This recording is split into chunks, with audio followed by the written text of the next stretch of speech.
বারুইপুর কাণ্ডের প্রতিবাদে প্রাক্তন মুখ্যমন্ত্রী মমতা বন্দ্যোপাধ্যায় এই মুহূর্তে কালীঘাটে মিছিল করছেন। হাতে রয়েছে সবুজ রঙের মোমবাতি। বারুইপুর ঘটনার প্রতিবাদে এই মুহূর্তে প্রাক্তন মুখ্যমন্ত্রী মমতা বন্দ্যোপাধ্যায় বারুইপুরে যে মেয়েটির সাথে নাবালক মেয়েটির সাথে ঘটনা ঘটেছে, তাকে যে রেপ করে তাকে দর্শন করে যে খুন করা হয়েছে, তার প্রতিবাদে সবুজ মোমবাতি নিয়ে পথে নেমেছে। খুব ভালো কথা, আপনি পথে নেমেছেন, এর জন্য আপনাকে অনেক অ্যাপ্রিসিয়েট জানাই, অনেক ধন্যবাদ জানাই যে আপনি এত একটা ভালো কাজে নিজেকে যোগ দিয়েছেন। কিন্তু বাংলা যে বাসী আছে জনতা, আপনার কাছে একটা প্রশ্ন করতে চাই দিদি। সেই দিন রাতেও তো রাত দখল হয়েছিল, সেদিন তো কই আপনাকে তো দেখা যায়নি। সেদিন আমরা সবাই সে তিলোত্তমার বিচার চাওয়ার জন্য তোমার কাছে এরকম করে হাত পেতেছিলাম, হাত জোর করেছিলাম যে আমাদের দিদি বিচার দেবে, তিনি একজন মহিলা মুখ্যমন্ত্রী। কই সেদিন তো আপনাকে মোমবাতি নিয়ে বেরোতে দেখিনি। সেদিন হয়তো কালীঘাটে মোমবাতি ফুরিয়ে গেছিলো, হয়তো মোমবাতি ছিল, ডেসলাই বা লাইটার খুঁজে পাচ্ছিলেন না, এটাই বলবেন হয়তো। সেদিন কোথায় ছিল? সেদিন তো আমরা সবাই আপনার দিকে তাকিয়েছিলাম, আপনি জাস্টিস দেবেন। সেদিন তো আপনি জাস্টিস দেননি। আরও কি বলেছিলেন? একটা মেয়ের ইজ্জতের দাম 10 লক্ষ টাকা। আমরা তো 10 লক্ষ টাকা দিতেই পারি। তাহলে সেই দিন যখন আপনি মুখ্যমন্ত্রী থাকা সত্ত্বেও একটা মেয়ের বিচার দিতে পারেননি, একটা বলি কেন, কোনো মেয়েরই বিচার আপনি দিতে পারেননি, আপনি উপর তো প্রমাণ লোপাট করার চেষ্টা করেছেন। যেই ঘরে অভয়ের সাথে এই কাণ্ড হয়েছিল সেই ঘরটাকে আপনি ভেঙে দিয়েছেন রিনোভেশন করবেন বলে, প্রমাণ লোপাট করার চেষ্টা করেছেন। বড় বড় উকিল দাঁড় করিয়ে দিয়েছিলেন নিজের টাকা দিয়ে, সরকারের টাকা দিয়ে। সে অভয়ের মা বাবাকে টাকা অফার করেছেন যাতে কেসটা রফা দফা করে যায়। কাকে বাঁচানোর জন্য করেছিলেন সেদিন? তাড়াতাড়ি করে সেই মেয়েটার দেহটাকেও জ্বালিয়ে দিয়েছিলেন যাতে কোনো প্রমাণ না রাখা যায়। আজকে আপনি আরেকটা মেয়ের জন্যে মোমবাতি নিয়ে মিছিল করছেন। মোমবাতি নিয়েই যদি রাত দখল করে মিছিল করে যদি জাস্টিস পাওয়া যেত, তাহলে আমরা সেই দিনে জাস্টিসটা পেয়ে যেতাম। যেদিন অভয়ের জন্য পুরা পশ্চিমবঙ্গবাসী রাস্তায় নেমেছিল, আমরা তো জাস্টিস পাইনি, আপনি তো জাস্টিস দেননি সেদিন তো কোনো বিচার আপনি করেননি। আজকে ছোট্ট মেয়েটাকে নিয়ে আপনি রাজনীতি করতে চাচ্ছেন, সিম্প্যাথি গেইন করতে চাচ্ছেন যে আমি কত ভালো, আমি একটা মেয়ের জন্য লড়াই করছি, তাকে জাস্টিস পাওয়ার জন্য, জাস্টিস ফর বারুইপুর এই স্লোগান দিচ্ছেন। সেদিন তো আমরাও স্লোগান দিয়েছিলাম জাস্টিস ফর আরজি কর। সেই দিন তো আপনি সাড়া দেননি।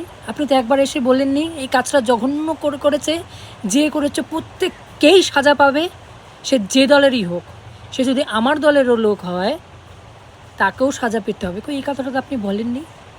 সেদিন তো আমরা আপনার দিকে তাকিয়েছিলাম, আপনাকে আমরা ভালোবেসে শ্রদ্ধা দিয়ে নিয়েছিলাম, এই গদ্দিতে বসিয়েছিলাম।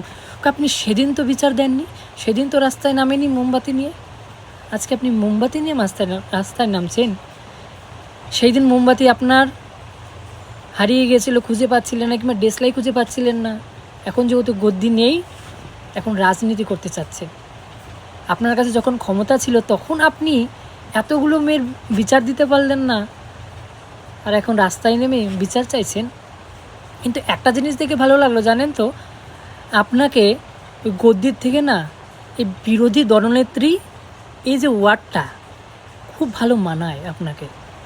আগেও যেরকম বিরোধী দলনেত্রী হয়ে আপনি লড়াই করেছিলেন, লড়াই করতেন, আবার সেই রূপটা আপনার দেখতে পেলাম আমরা। সেটাই মনে আপনার জন্য যোগ্য, বিরোধী দলনেত্রীটাই আপনার জন্য, ট্যাগটাই আপনার জন্য ভালো। কারণ আপনি সেদিন কিন্তু বিচারটা দেননি। আপনি জোচ্চোর, খুনি, আসামি, রেপিস্টকে আপনি আশ্রয় দিয়েছেন নিজের আঁচলের নিচে, নিজের ছত্রছায়ায়। তাদের জন্য প্রমাণ লোপাট করেছিলেন, তাদের জন্য বলেছিলেন একটা মেয়ের শরীরের দাম, ইজ্জতের দাম 10 লাখ টাকা। আজকে যে আপনি নাটকটা করছেন না, সাধারণ জনতা জানে। আর কিছু চটিচাটা লোক, অন্ধভক্ত, তারা তো বলবে 71 বছর বয়সে আপনি ধর্ণা দিচ্ছেন, তো 71 বছর বয়সে আপনি কেন এতগুলো মেয়ের বিচার দিতে পারেননি? তাদের তো কোনো বিচারই কেউ পেল না। তাই আপনি যে জঘন্য নাটকটা বা জঘন্য রাজনীতি করার চেষ্টা করছেন ছোট্ট বাচ্চা মেয়েটাকে নিয়ে, হিন্দু মুসলমানকে নিয়ে। কারণ জানেন আপনি কেন রাস্তায় নেমেছেন আমি বলছি। কারণ এটা কোনো হিন্দুর সাথে হয়নি, এটা একজন মুসলিম সংখ্যালঘুর সাথে হয়েছে। আর আপনি বরাবরই মুসলমান সংখ্যালঘুদের প্রতি একটু দুর্বল, সেটার জনতা বাংলাবাসী জানে। কিন্তু আমরা সেই দিনও লড়াই করেছিলাম আরজি কর নিয়ে, আজও লড়াই করছি সেই মুসলিম ছোট্ট ফুলের মতো শিশু বোনটাকে নিয়ে।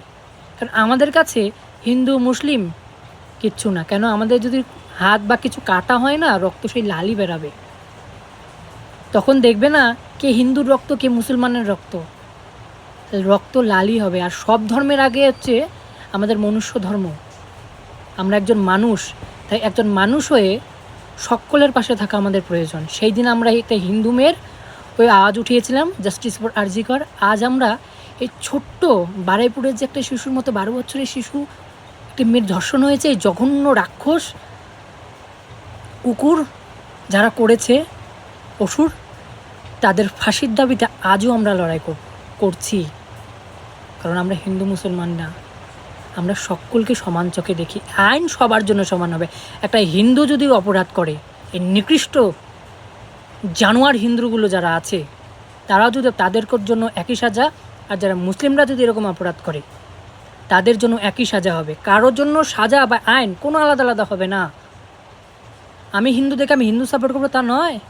অন্যায় করেছে, অন্যায়ের প্রতিবাদ করে এসেছি, করবার করে থাকবো। যে অন্যায় করবে তার প্রতিবাদ আমরা করবই। তাই এর বিচার আমরা চাই। ইমিডিয়েটলি তাদেরকে অ্যারেস্ট তো করা হয়েছে, তাদের যেন 4 রাস্তার মোড়ে ফাঁসি দেওয়া হয়। তাদের অঙ্গ প্রত্যঙ্গগুলো কেটে কেটে না, সেখানে লবণ লঙ্কা ঢুকিয়ে দিয়ে কষ্ট করে যন্ত্রণা দেওয়া উচিত, তারপর তাকে মারা উচিত। বন্ধুরা, এই বিষয় নিয়ে তোমাদের কি মতামত অবশ্যই তোমরা কিন্তু কমেন্ট সেকশনে বলো। ভিডিওটা বেশি পরিমাণে শেয়ার করে দিও, তাকে সকলের কাছে যেন ভিডিওটা পৌঁছে যায়। সকলের জানা উচিত এইসব বিষয় নিয়ে। সবাই সুস্থ থেকো, ভালো থেকো, সাবধানে থেকো।